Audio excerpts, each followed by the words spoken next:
Hello everyone, आज के इस वीडियो में हम बात करेंगे योगा फिलोसफी एंड प्रैक्टिस। ये जो हमारा सब्जेक्ट है वीएसी का, इसको हम देखेंगे। इसकी यूनिट फर्स्ट का चैप्टर सेकंड करने वाले हैं, योग, आसन, प्राणायाम और ध्यान।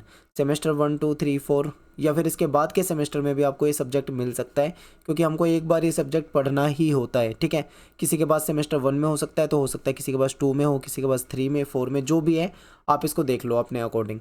यहाँ पे देखिए, टोटल आपकी इसमें 3 यूनिट है, यूनिट 1, यूनिट 2, यूनिट 3, और तीनों में 2 2 चैप्टर हैं। चैप्टर 1 तो मैं पहले ही करा चुका हूँ, आज मैं चैप्टर 2 कराने वाला हूँ। ठीक है, जल्दी ही आपका ये सब्जेक्ट पूरा करा दूंगा। और टेलीग्राम ग्रुप ज्वाइन कर लो, एकलव्य स्नातक 1 के नाम से आप सर्च कीजिए। यहाँ पे हमारा ग्रुप है, यहाँ पे मैं आपको पीडीएफ इसकी अवेलेबल करा दूंगा, तो आप फ्री में इसकी पीडीएफ को डाउनलोड कर सकते हैं। मेरा नाम सत्येंद्र प्रताप है, आप मुझे इंस्टाग्राम पे फॉलो कर सकते हो, एकलव्य स्टडी पॉइंट मेरा यूज़र नेम है। तो चलिए देखते हैं कौन कौन से टॉपिक हम इसमें कवर करेंगे। तो देखिए, आसन, आसन का क्या अर्थ होता है, उसका क्या महत्व होता है, उसकी कितनी संख्या है, उसके कितने प्रकार है, आसन सिद्धि के उपाय, फिर प्राणायाम, उसके प्रकार, उसका महत्व, उसके लाभ, फिर ध्यान और ध्यान के क्या लाभ हैं, ये सब हम इस चैप्टर में करने वाले हैं। ठीक है, तो आसन देखिए, आसन के कई सारे तरीके हैं, वो सब हम इसमें देखेंगे। तो देखिए, योग क्रिया जो होती है, इसके कई सारे मार्ग बताए गए हैं। इसमें सबसे बेहतरीन मार्ग जो है वो राजयोग है, जो कि काफ़ी ज़्यादा माना जाता है। ठीक है, अगर हम बात करते हैं महर्षि पतंजलि, जो हमारे महर्षि पतंजलि हैं, इन्होंने जो ग्रंथ लिखा है, योग सूत्र ग्रंथ जो इनका है, इसमें राजयोग के जो नियम हैं, सिद्धांत हैं, वो सारे बताए हुए हैं। ठीक है, इसी राजयोग में अष्टांग योग, यानी जिसमें 8 प्रकार, योग के 8 प्रकार बताए गए, जिसको अष्टांग योग भी कहते हैं, ये सब हैं। जैसे कि योग के 8 प्रकार कौन से हैं, मैं आपको आगे ये भी बताऊंगा। जैसे कि मैं आपको दिखा देता हूँ, ये अष्टांग योग के 8 अंग होते हैं। ठीक है, तो ये कौन कौन से, यम, नियम, आसन, प्राणायाम, प्रत्याहार, धारणा, ध्यान, समाधि। ठीक है, ये क्या है, अष्टांग योग कहा जाता है, यानी योग के 8 अंग हैं ये।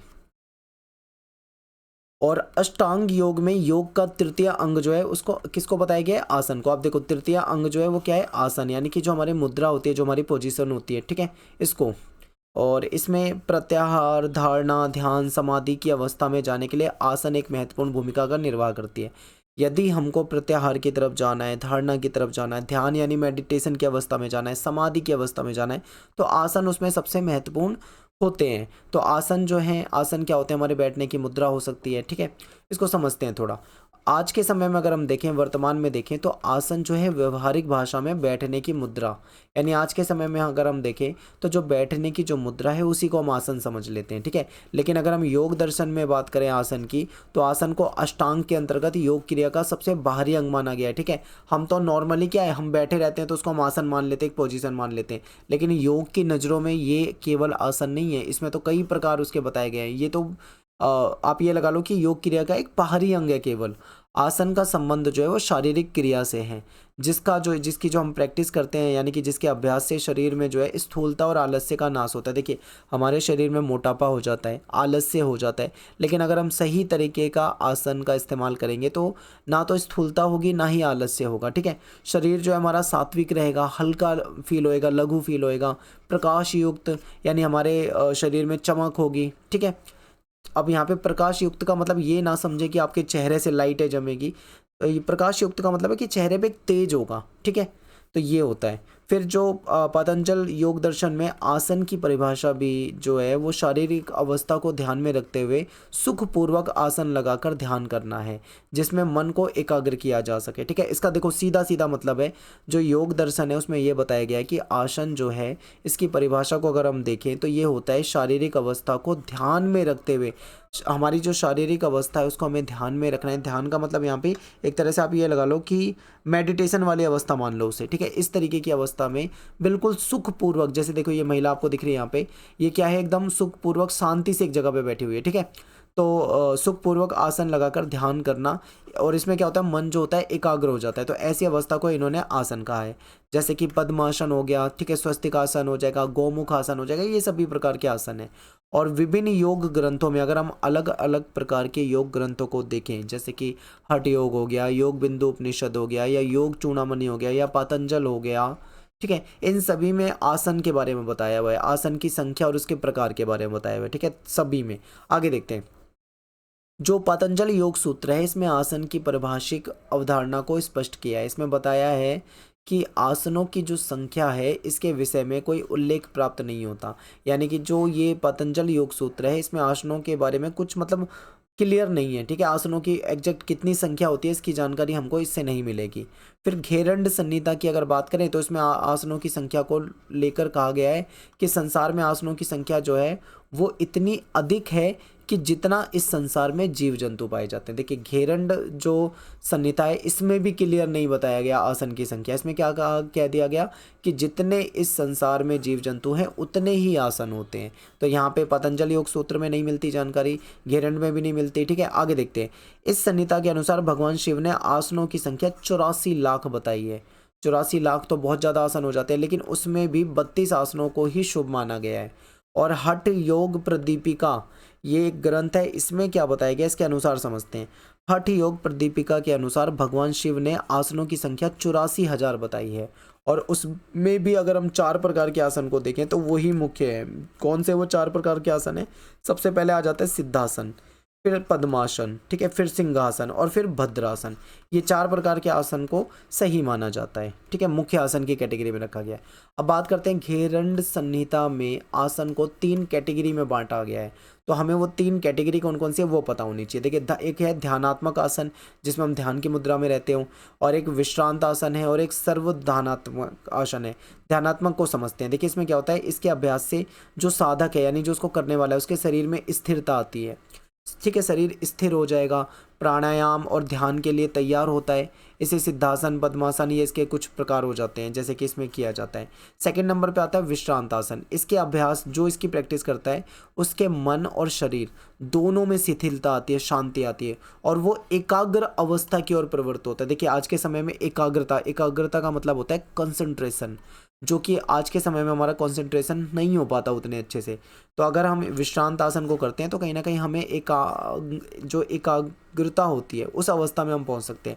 यह हमें कैसे प्राप्त होगा? शवासन करने से, मकरासन करने से। फिर आता है संवर्धनात्मक आसन। इसमें क्या होता है, जो हमारा शरीर होता है वो सुदृढ़ होता है यानी मजबूत होता है, विकसित होता है और आरोग्य होता है यानी बीमारियों से मुक्त हो जाता है। जैसे कि मयूर आसन हो जाएगा, गोमुख आसन हो जाएगा, धनुर आसन हो जाएगा, भुजंग आसन हो जाएगा, ठीक है। यानी कि इन्होंने क्या किया, घेरंड संहिता ने आसनों को 3 कैटेगरी में बांट दिया। तीनों कैटेगरी मैंने आपके सामने यहाँ पे डिस्कस की है। आगे चलते हैं। अभ्यास प्रक्रिया की दृष्टि से आसन को हम 4 कैटेगरी में बांट के देखेंगे। अगर हम उसको प्रैक्टिस के नज़रिए से देखें यानी कि उसको हम अभ्यास के नज़रिए से देखें तो उसको फिर से हम 4 कैटेगरी में बांटेंगे। वो कौन कौन सी? सबसे पहले ऐसे आसन होंगे जो खड़े होकर करने वाले होंगे, ठीक है, खड़े होकर जो आसन हो जाए।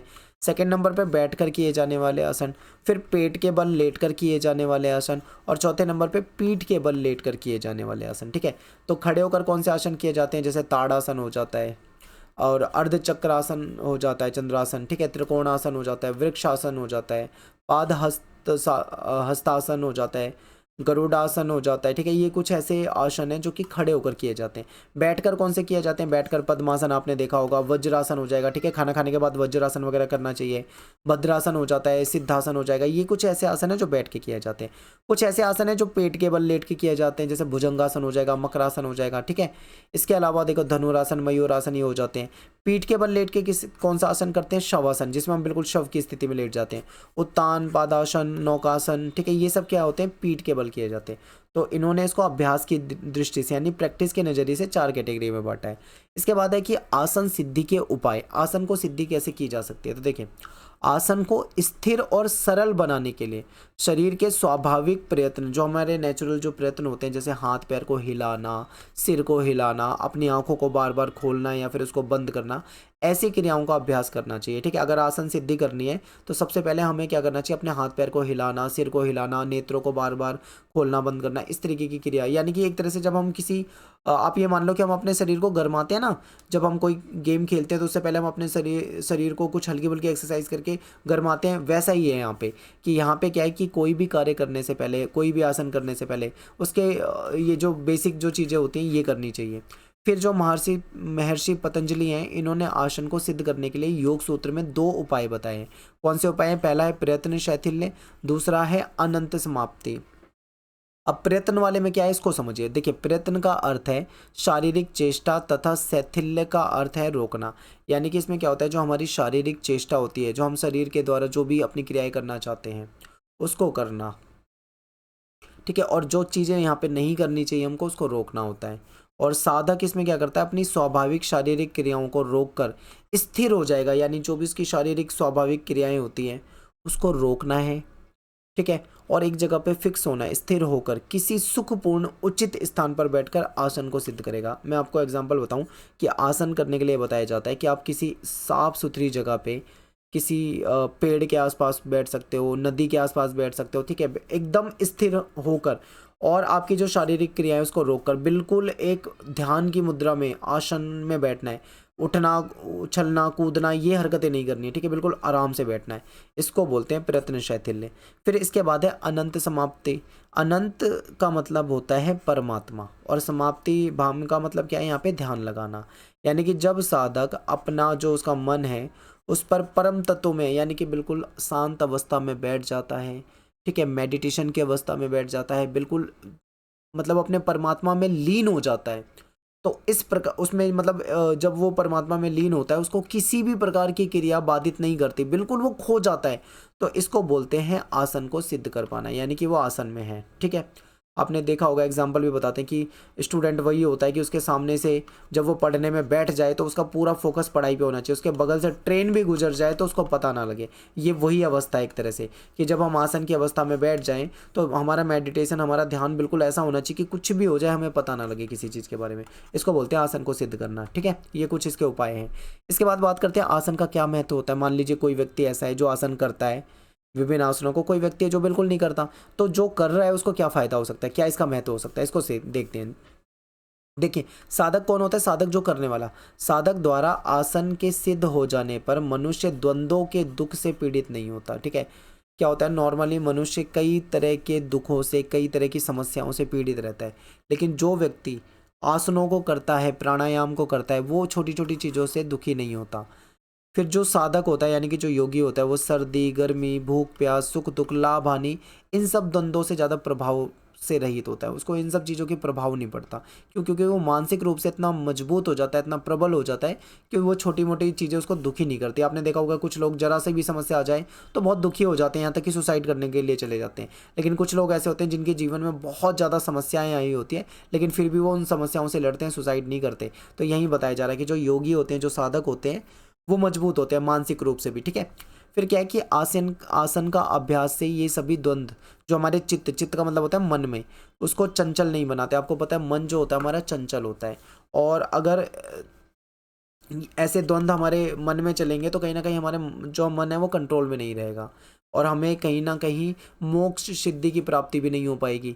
तो आसन अगर हम करेंगे तो हमें मोक्ष भी प्राप्त होगा, ठीक है, हमारा मन भी हमारे कंट्रोल में रहेगा। ये बताने की कोशिश की गई है। आसन के अभ्यास से हमारा शारीरिक और मानसिक स्थिरता आती है, हमारा शरीर जो है बीमारियों से मुक्त हो जाता है, शरीर हल्का हो जाता है, ठीक है। जो रेगुलर योगासन करते हैं, चाहे वो किसी भी आयु के हों, किसी भी लिंग के हों, किसी भी स्थान या किसी भी पर्यावरण में इसको कर सकते हैं, आराम से कहीं भी रह सकते हैं, और ठीक है, और स्वस्थ रह सकते हैं। योगासन के द्वारा शारीरिक और मानसिक विकास होता है, वृद्धावस्था तथा व्याधियों का निवारण किया जा सकता है इससे।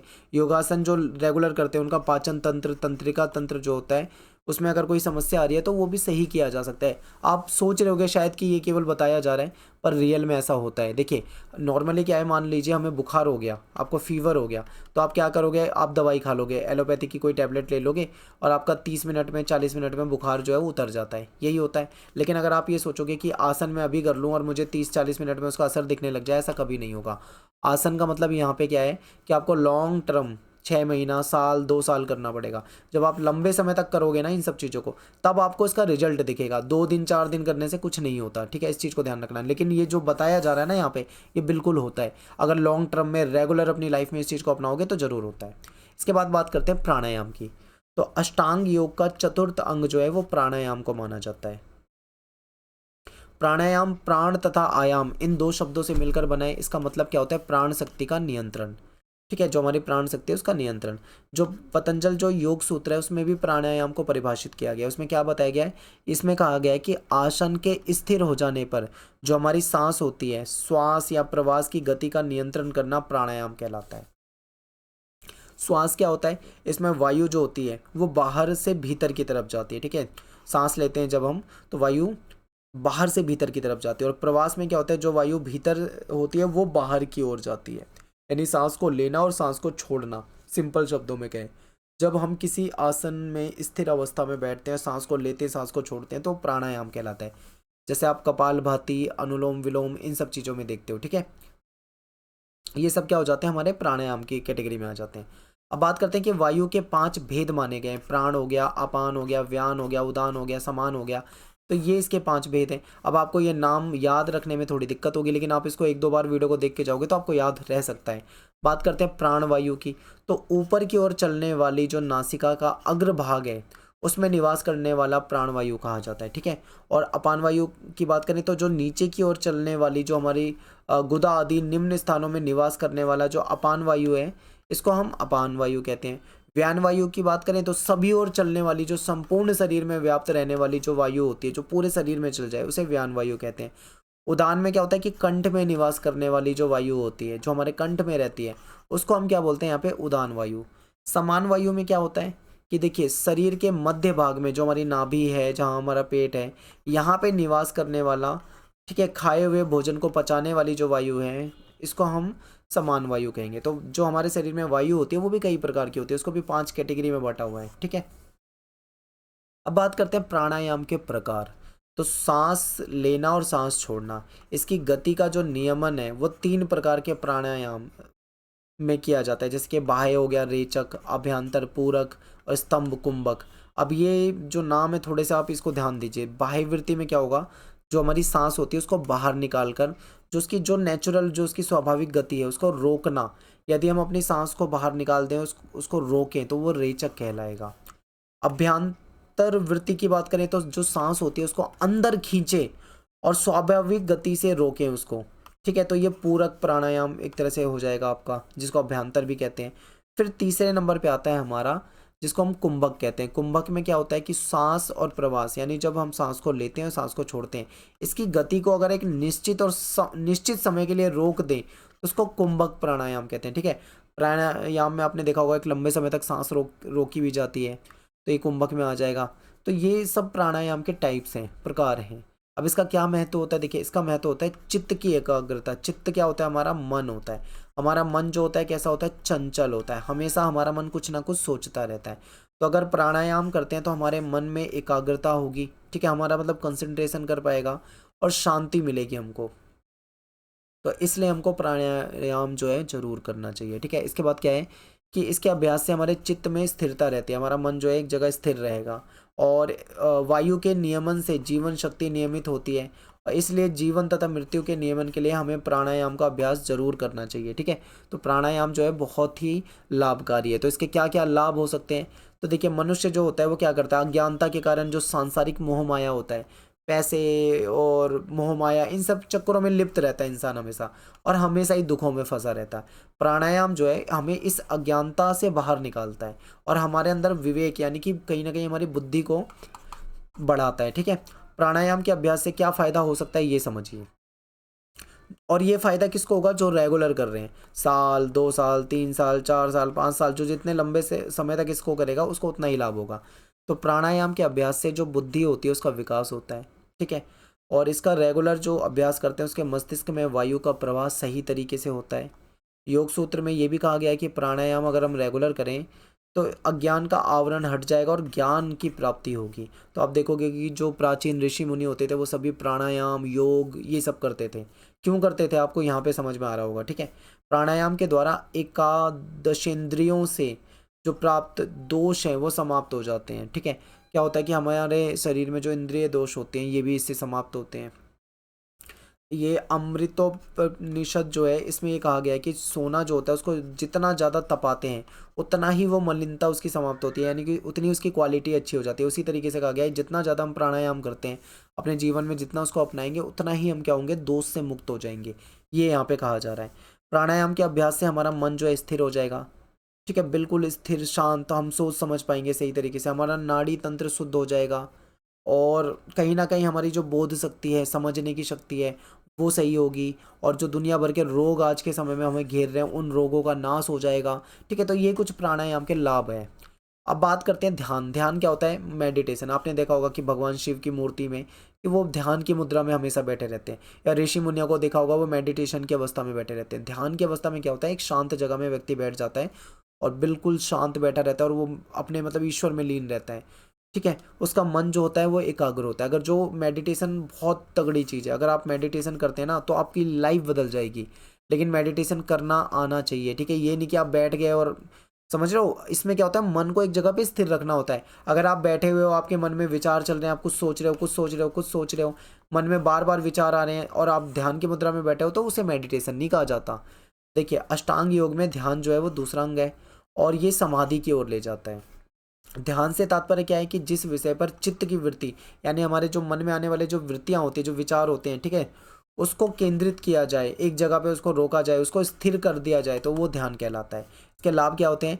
चित्त को किसी एक वस्तु पर केंद्रित करने की क्षमता। बिल्कुल, हमारे मन में 10 तरह के विचार चल रहे हैं, मान लो, अगर उन 10 में से 9 विचार को आप खत्म करके केवल एक जगह पे आप अपने मन को फोकस कर पाओ, तो इसको क्या कहा जाएगा कि कहीं ना कहीं आप मतलब ध्यान सही से कर पा रहे हो। ऐसा कर पाना बहुत मुश्किल होता है। कभी भी आप खुद से करके देखना, ट्राई करके देखना, ऐसा कर पाना बहुत मुश्किल होगा आपके लिए, क्योंकि जो इसको रेगुलर प्रैक्टिस में नहीं है उसके लिए नहीं होगा। उसका मन में कहीं ना कहीं अलग अलग तरह के ख्याल आते रहेंगे।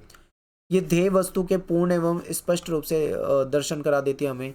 और ध्येय वस्तु, इसमें एक तरह से ये समझ लीजिए, मैं आपको और आसान भाषा में समझाऊं, कि जब मेडिटेशन करते हैं ना, तो हम क्या है, बैठे बैठे कहीं पे भी जा सकते हैं, किसी भी वस्तु को याद कर सकते हैं, किसी भी वस्तु के बारे में सोच सकते हैं। इसे मेडिटेशन कहा जाता है। किसी भी चीज़ के दर्शन करा सकती है हमें ये। ध्यान के अभ्यास से मन जो होता है एकाग्र हो जाता है। हमारी जो स्मरण शक्ति है, हमारी जो मेमोरी है वो बढ़ जाती है, उसका विकास होता है, ठीक है। हम हमारी स्मरण शक्ति, क्योंकि आपने देखा हो लोग भूल जाते हैं, वो वाली बीमारी ठीक होती है यहाँ से। ध्यान के द्वारा जो हमारा मन है, बुद्धि है, उसको स्थिरता मिलती है। यहाँ पे अपना जो चैप्टर खत्म हो जाता है। आई होप आपको समझ में आया होगा। मेन मेन सारे टॉपिक करा दिए हैं। मिलते हैं नेक्स्ट वीडियो में। Thanks for watching. जय हिंद, जय भारत।